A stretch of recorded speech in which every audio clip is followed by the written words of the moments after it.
आप और हम सब मनु शत्रुपा की संतान हैं। उत्तानपाद की धर्म पत्नी सुनीति ने कहा कि सुरुचि से विवाह कर।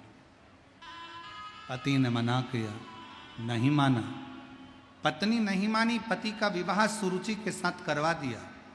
जिस दिन सुरुचि का विवाह हुआ, विवाह कर कर सुरुचि अपने पति के साथ घर में आई, उसी दिन सूचना मिली कि सुनीति का गर्भ ठहर गया। ये भी मां बनने वाली, इसका गर्भ ठहर गया। सुरुचि को क्रोध आ गया, और सुरुचि को इतना क्रोध आया कि जब मेरी बहन, मेरे चाचा की लड़की जब गर्भित होने वाली थी, गर्भ धारण करने वाली थी, तो मेरी शादी क्यों करी दूसरी? क्रोध आ गया। अपने पति से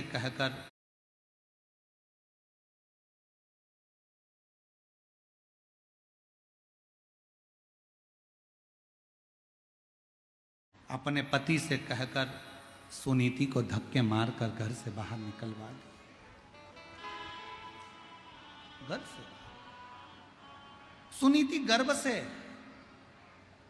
घर से बाहर चली गई, वन में रहने लगी।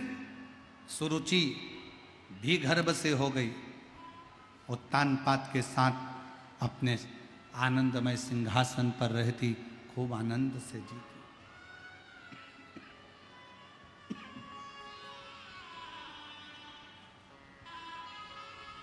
खूब आनंद से।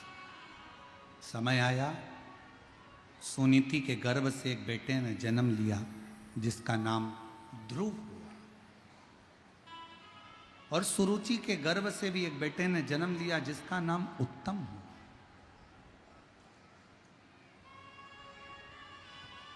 ध्रुव जी वन में घूम रहे थे, देवऋषि नारद का आगमन हो गया, और नारद जी ने ध्रुव जी से कहा, तुमको मालूम है तुम्हारे पिता कौन है? ध्रुव जी कहते हैं, मैं अपने पिता को नहीं जानता। मैं अपने पिता को नहीं जानता, क्योंकि मैंने देखा ही नहीं अपने पिता को। मुझे तो मेरी मां ने जन्म दिया और पालन पोषण किया।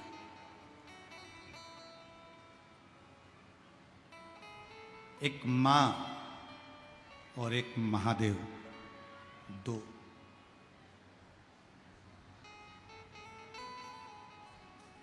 एक मां, दूसरा महादेव, ये दो ऐसे हैं जो तुमसे कुछ नहीं लेते, हमेशा तुमको देते ही देते हैं।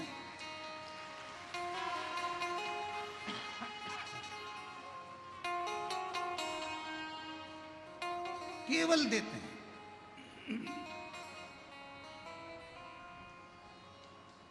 मां तुमको जन्म देकर सृष्टि में लेकर आई है, और महादेव इस सृष्टि में तुमको संभाल कर रखे।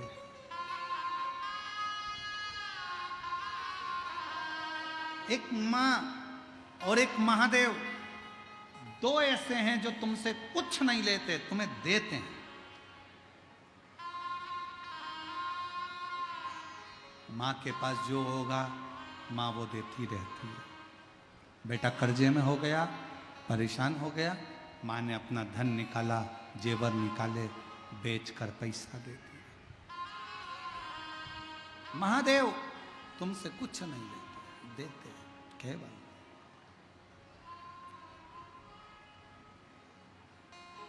और ये उसी की कृपा है। तेरी कृपा का क्या है भरोसा, कब किस पर हो जाए,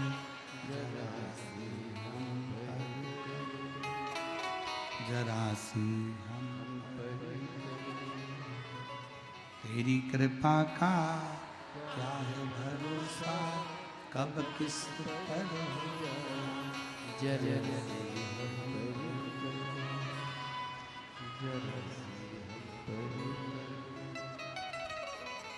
ये उसकी कृपा है, उसकी उदार। ध्रुव, तुमको नहीं मालूम तुम्हारे पिता कौन है? नहीं। नारद जी ने कहा, तुम्हारे पिता उत्तानपाद इस सृष्टि के सबसे बड़े राजा। उत्तान पात का नाम सुनते ही ध्रुव जी दौड़ पड़े सिंहासन की ओर, और जो अपने पिता के दरवाजे पर पहुंचे द्वारपाल रोकने लगे, सबको छोड़कर सिंहासन पर अपने पिता की गोद में जाकर बैठ गए।